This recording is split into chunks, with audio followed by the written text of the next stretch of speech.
And then you think that you're going to make it up by doing other activities. And yeah, that works for a while, but then a woman does definitely get bored with that because she wants to be penetrated by you. The nice guy gets trapped in romances that have reverted to friendship. They try to convince themselves that it's enough, and it's not.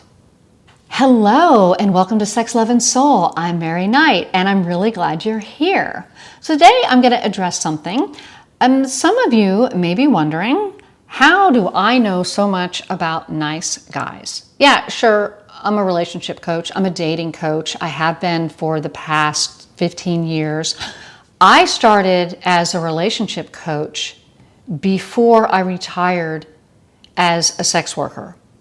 If you haven't seen that in my About Me, I am a retired high-end escort, and I was also the madam of a really popular brothel in a big city in Texas. And most of the men who were clients, I would say like 98% of them, were nice guys. Yeah, shocker, right?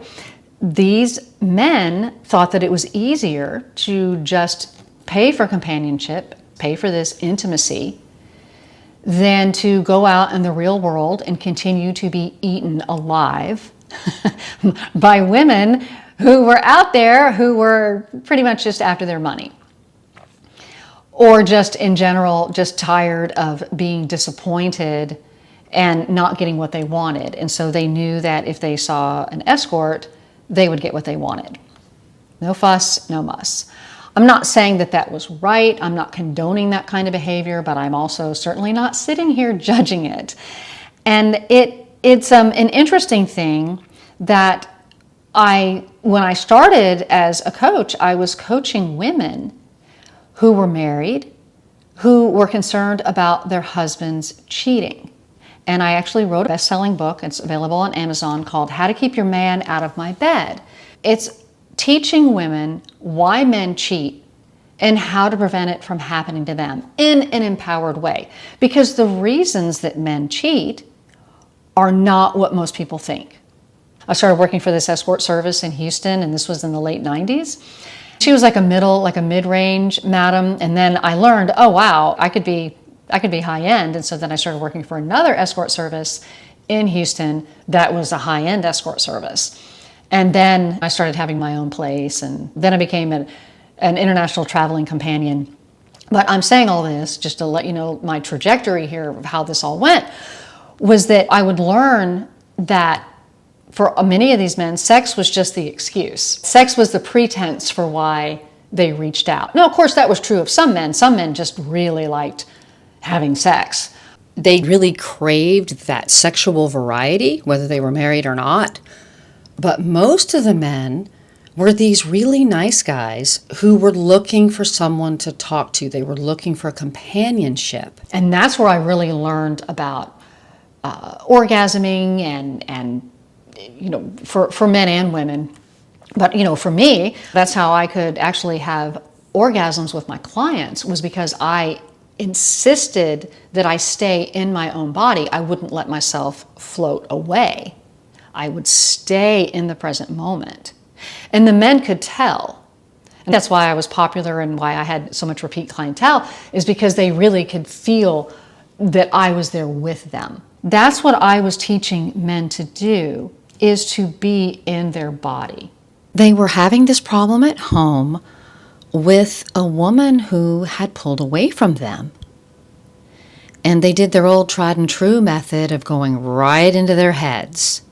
So they were not in their bodies. But the thing was, this was not a head problem. This was not a problem that could be solved by thinking. The whole problem was caused because they were not in their bodies. And so this became really apparent to me pretty early on in my escorting career about men not being in their bodies, because I had become this pretty serious meditator. And on a regular basis, I was going to these 10-day silent meditation courses. And the meditation technique was called Vipassana. And I was really into that. And the whole technique of Vipassana is that you observe the sensations in your body and you scan your body from head to toe. And the emphasis is not having thoughts, but rather just observing all the sensations in your body. And you go part by part, piece by piece. And again, the emphasis is on the sensations in your body. We would do a little bit of breath work. I wasn't into tantra. I don't really know. I know what that is, but I've never been that kind of sex person. That's never really been my thing. But I know about it. But no, it wasn't tantra. It was more about being in the present moment.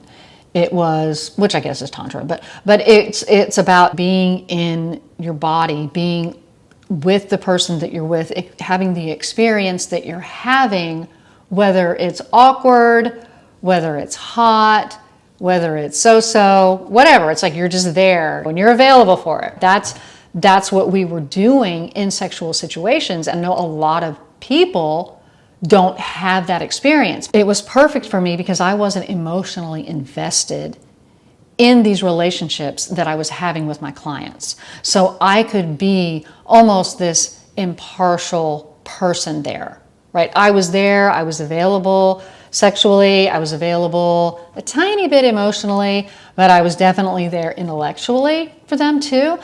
And so it was easy for me to kind of stand back and study this and see them as not as this man that I was in love with and had all this judgment about and needed him to be a certain way.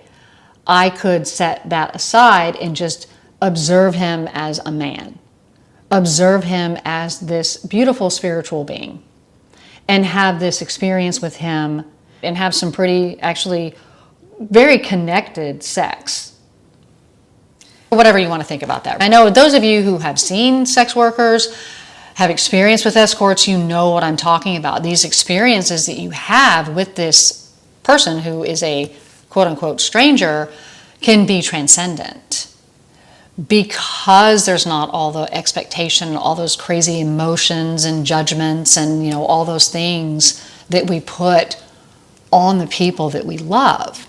I know at the same time that emotional connection that I was not experiencing is what can also make sex really great, right? It can make it terrible or it can make it really great. After a little bit of time, I learned how to take all those embodiment techniques that I learned in meditation, my being present, and I'm always talking to y'all about being in the present moment and all the being in your body stuff that I talk about all the time. I took that from meditation into escorting.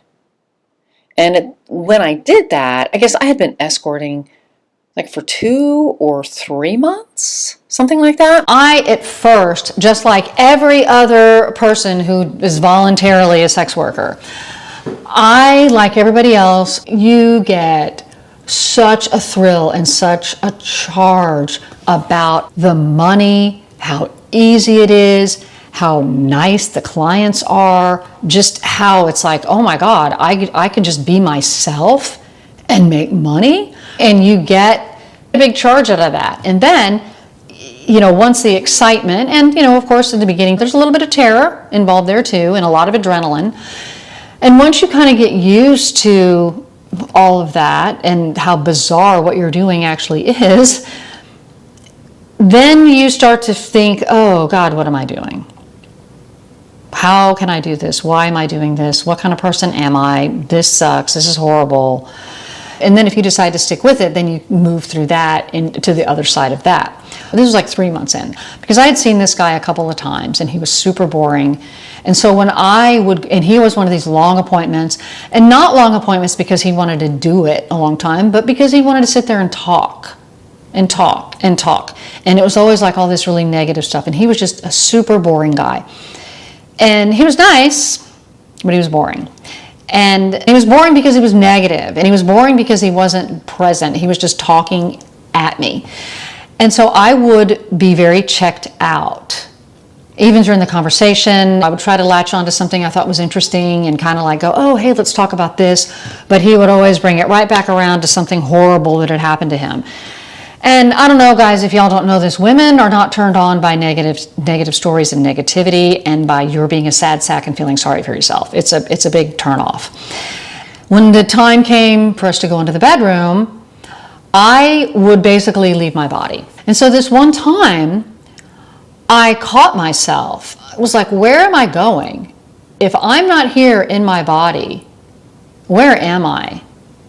And why am I leaving my body behind with this stranger? It terrified me and it grossed me out. And so as soon as I had that sensation of, oh my God, I'm in my head, I'm not in my body, I just went, boom, right into my body. And we had what I would classify as decent, connected sex. It wasn't great, but I was there in my body, and I was able to be with him from one human being to another, instead of treating him like some kind of asshole that didn't deserve my time. I was like, wow, if I'm going to do this, I'm going to be here, and I'm going to be in the present moment, and I'm going to be with this guy. That changed my life. And then that is why I'm able to speak with a lot of authority about, hey, y'all, get out of your head and into your body. And that's how I was able to teach women about being orgasmic, becoming orgasmic, by getting out of your head and being in your body. And you guys, that's the same thing. Men who are in their heads either cannot even get an erection. If you can, then you have a hard time maintaining it. And then you have no control over it. And then you think that you're going to make it up by doing other activities. And yeah, that works for a while, but then a woman does definitely get bored with that because she wants to be penetrated by you. Unless you are in your body, that can't happen. So there's a lot of benefits to being in your body. Right, and just beyond sexual, also just makes you a better partner, makes you a better person. You know, being in your body makes you, being in your body makes you a better father, a better brother, a better citizen of this planet. Anything that deals with other people, where they count on your presence, you will become a master at that. Yes, nice guys saw sex workers. Some of them were married, and they weren't getting what they wanted at home, and they lacked the communication skills to talk to their wives and to express their needs to their wives. Once I got comfortable with escorting and I was kind of seeing the same guys over and over and over again, we established a relationship, a friendship. And so I would ask them, hey, why are you here with me instead of at home with your wife? Like, what is going on? They would tell me that it was because their wives had lost interest in them for various reasons. And I always thought what everybody else thought, that, oh, well, men cheat because they get bored, they want variety, and they want to have sex with a willing woman who's not their wife. And sure, that's an element of it, but it wasn't enough of a drive, right? Their desire to have sexual variety was not the driver. That was not the reason why they were contacting sex workers. It was awesome to them that sex was available, but again, it wasn't the driver. It was the loneliness.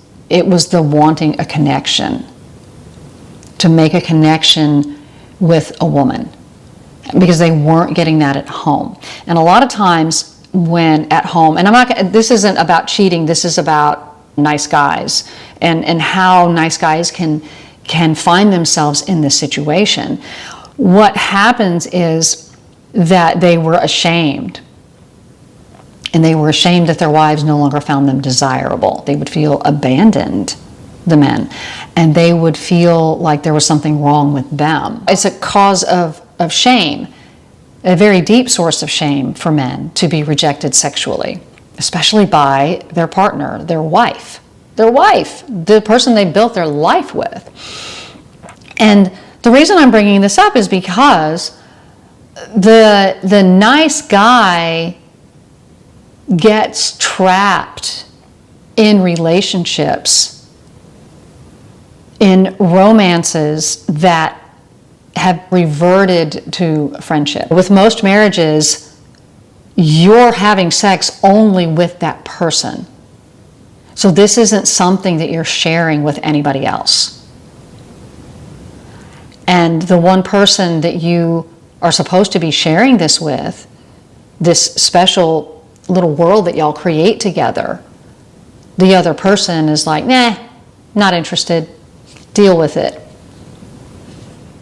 They try to convince themselves that it's enough, and it's not. What happens in a lot of relationships, like short-term or long-term, is that if you are this nice guy, you can have a tendency to feel like your sexual desires can be a burden on the woman that you're with. I would have men tell me, they would use words like burden. They would also say things like, well, I don't want to bother her with my needs. And I thought that was just incredibly sad. They let this rejection crush them. They let it defeat them to the point that they don't want to bring it up again with this person because they're so crushed. And so instead of kind of going, okay, you know what? This is just a temporary setback. I'm saying, okay, this is my marriage. This is my life. This is my woman. We've built a life together. Instead of feeling that courage and that confidence, they start to dwell in the insecurity, in the rejection, in the dejection. And I'm not saying they don't have the right to do that, right? It's not about that. This isn't about, oh, someone's being a bitch. It's not about that. Oh, someone's behavior is weak. And it's not what I'm saying. What I'm saying is that there's decisions that have to be made. And if you are feeling defeated, when you are looking at women as the enemy, and you feel like they're a victim, anytime you blame somebody else, you're automatically a victim. And, instead of feeling victimized by women, I'm not saying this is easy. I'm not saying that. I faced rejection too. It's not about me coming from preaching from on high, telling you how to behave. I'm just offering a little perspective here, that's all, from what men have told me and how men have turned these things around. And it's that letting the emotion of that crush them, and instead of stepping into their masculinity, they start to retreat. And then they do things like abandon their body, meaning going into their head and thinking and churning on these thoughts. And those thoughts are not positive. They are negative thoughts. Then they just perpetuate this negativity, and it's a vicious cycle that goes on and on and on. And so they went looking for validation from someplace else, from someone else. These men were not in their masculine energy. These men were in their feminine energy. These men, they would be in their heads, and these guys would be great listeners. They'd want to know all about me and all that. And I'm like, that's not why we're here. I'm here for you. And that's how I got to be such good friends with some of these guys, was because, we actually had a rapport. We actually had a real back and forth. And what we would talk about is them being in their bodies and staying in their bodies. That was why I talked to y'all about that. I think I've said enough on that. Thank you for listening. I hope you got something out of that. Also, if you haven't subscribed to my channel, why not? Come on, do it. It's easy. It's free. It's fun. And I have a book called How to Turn Nice into Your Sexy Superpower. It is exercises and strategies and steps and tips to get out of your head and into your body. And also, I am available for one-on-one coaching. You can find the link to my schedule in my About Me page and in the show notes. And my book, you can find that in the same place. My website is sexloveandsoul.com.